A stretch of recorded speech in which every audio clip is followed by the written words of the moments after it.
శుభోదయం.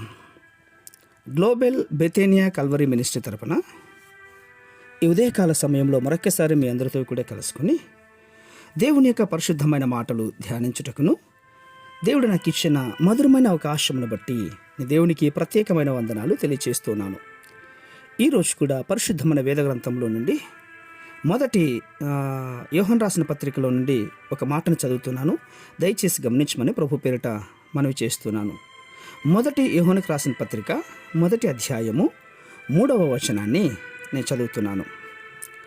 మాతో కూడా మీకును సహవాసం కలుగునట్లు మేము చూచిన దానిని వినిన దానిని మీకును తెలియచేయచ్చు ఉన్నాము.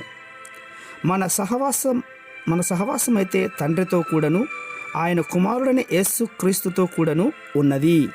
దేవునికి మహిమ కలుగునుగాక. ప్రియులారా, జాగ్రత్తగా గమనించండి.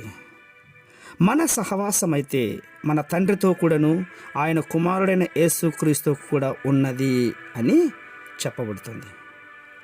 కానీ 7వ వచనంలో మనము అన్యోన్య సహవాసము గలవారమై మనకు దేవునితో కలిగియుండు సహవాసం ఏదియో ఆధారపడి ఉండును అని మాట్లాడుతుంటుంది. మన సహవాసం అంతా కూడా ఆయన మీదే ఆధారపడి ఉంటుందట.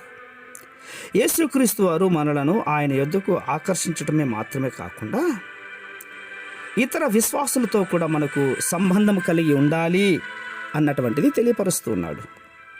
ఎందుకంటే యేసుక్రీస్తు అధిపతిగాను మనమందరము ఒక పెద్ద కుటుంబముగా ఉన్నాం. కాబట్టి క్రీస్తుకు మాత్రము కాకుండా ఇతర విశ్వాసులకు కూడా సంబంధించినటువంటి వారముగా ఉండాలి.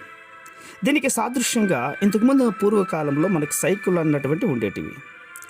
సైకిల్కు చక్రాల్లో రిమ్ములు ఏ విధంగా అయితే ఒకటికి ఒకటి హత్తుకొని ఉంటావో అలాగే ప్రతి విశ్వాసు కూడా తన సహవాసములకు ఆధారమైనటువంటి క్రీస్తుతో ఏకమై ఉన్నట్లుగా చుట్టుపక్కల ఉన్నటువంటి ప్రతి ఒక్కరితో విశ్వాసంతో కూడా ఐక్యత కలిగి దేవునిలోనికి నడిపించువారుగా ఉండాలి అని మనకు సెలవిస్తోంది. అవును, చక్రములో ఉన్నటువంటి రిమ్ములు ప్రతి విశ్వాసికి ఎప్పుడూ క్రీస్తుతో స్థిరమైనటువంటి సహవాసమును తోటి విశ్వాసులతో సన్నిహితము కలిగి ఉంటుందో అట్లాగే ఆత్మాభివృద్ధిలోనూ ఐక్యతలోనూ సమస్త విషయంలో ఒకరి పట్ల ఒకరు సహవాసం కలిగి ఉండాలి అని గొప్ప విషయాన్ని భక్తుడైనటువంటి యోహాను గారు మనకు తెలియపరుస్తున్నాడు.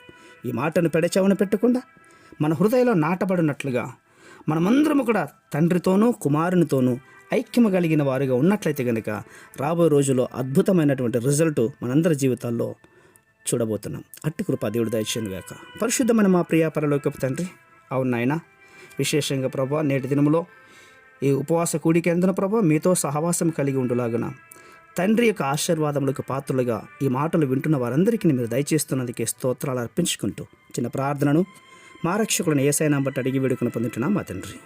ఆమేన్, ఆమేన్, ఆమేన్.